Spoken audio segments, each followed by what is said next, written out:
Good morning everyone. I am Pooja Kumari Shah, a B.Ed second semester trainee from Siliguri Tarai B.Ed College, and my method paper is Physical Science, and today I will be talking about reflection of light.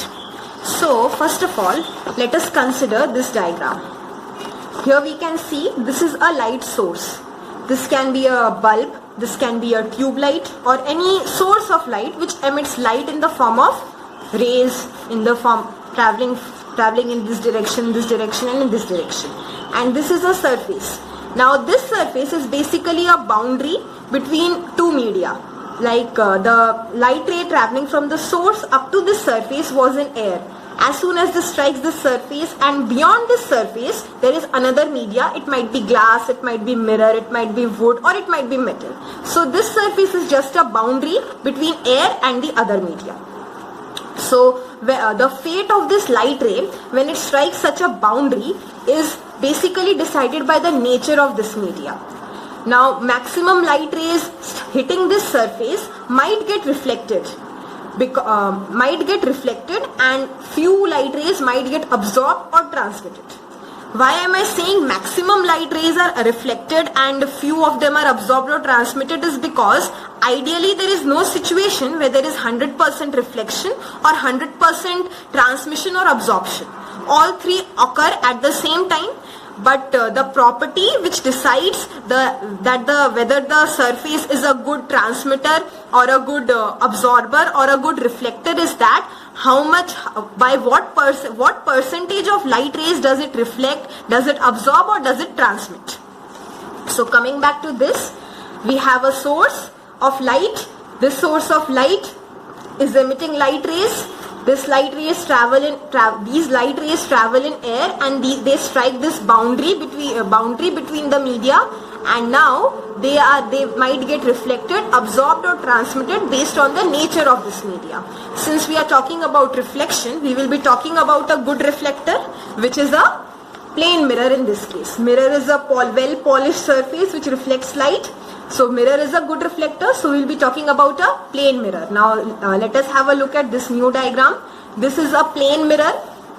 Now light ray from a source comes from this direction and it falls on the mirror. It strikes the mirror surface, and this light ray which comes from the source and strikes the reflecting surface is known as the incident ray, denoted by I. Now, as soon as it strikes this surface, there is a direction change of this ray. The direction of this ray is changed. It gets diverted back in the same medium. It is not allowed to permit, or it is not allowed to enter the medium and get absorbed or transmitted. I am talking about this ray. This ray is the incident ray. It is coming from a source. It strikes off the mirror surface and is reflected back. That is, it got its direction changed after having struck this boundary, this mirror surface.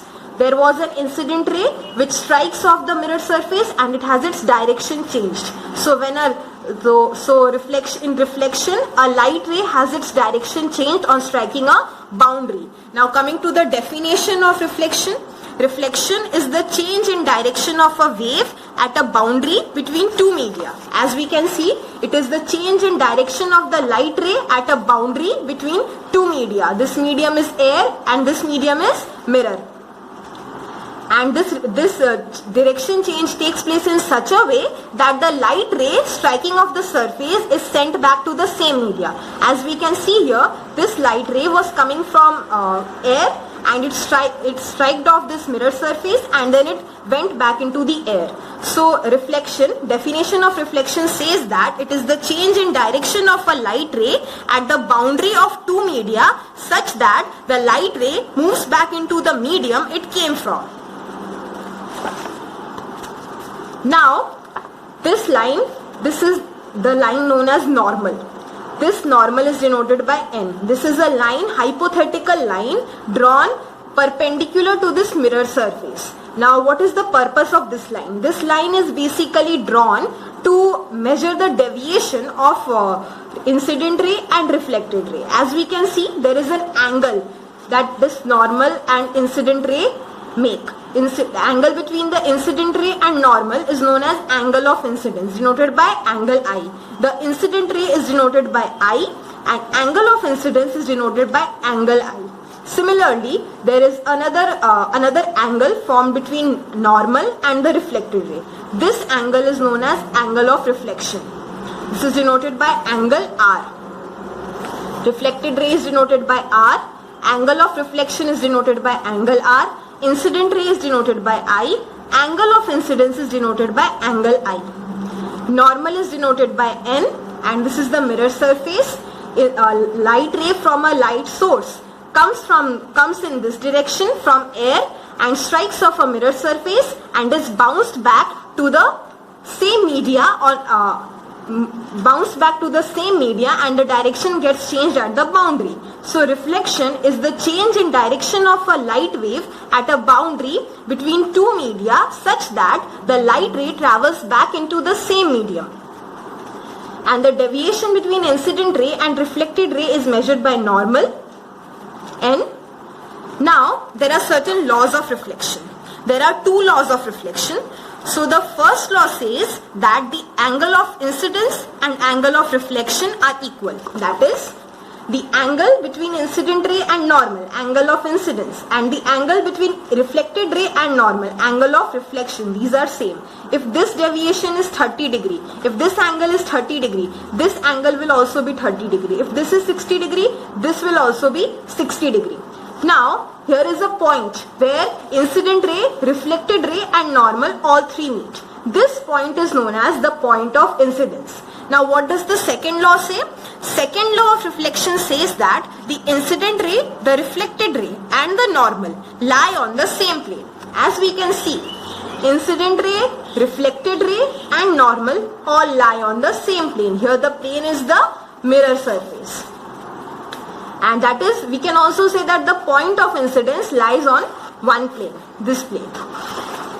So to sum up, first of all, reflection. Reflection is the change in direction of a wave at the boundary of two media so that the wave moves back into the medium it came from. And there are two laws of reflection, that is incident ray, reflected ray and normal all lie on the same plane, and the angle of incidence and angle of reflection are always equal.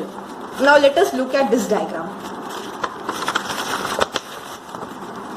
This is a surface, light rays from the source, a parallel beam of light rays from the source is striking this surface and they are reflected back parallelly in the same fashion. And in this diagram it's just the opposite. The same source of light is giving light rays in a parallel manner and the rays are reflected in this way, one above the other in a very haphazard manner. Now this kind of reflection is known as irregular reflection and this kind of reflection is known as regular reflection. Now the basic difference between these two reflections is that if an observer if an observer puts his eyes here, he will be able to see the light source. The source will be visible to the observer from here in regular reflection. But if an observer has his eyes here, the source won't be visible. All that the observer will be able to see is the wall. That is this surface. So there are two types of reflection, regular reflection and irregular reflection. So to sum up everything, we talked about reflection, we talked about the laws of reflection and we talked about the types of reflection. So beginning with the definition of reflection, reflection is the change in direction of a light ray at the boundary of two media so that the wave moves back into the medium it came from. There are two types of reflection, regular reflection, irregular reflection, and there are two laws of reflection.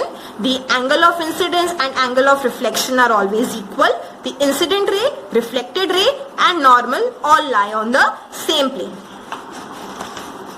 So that's all for today. Thank you so much.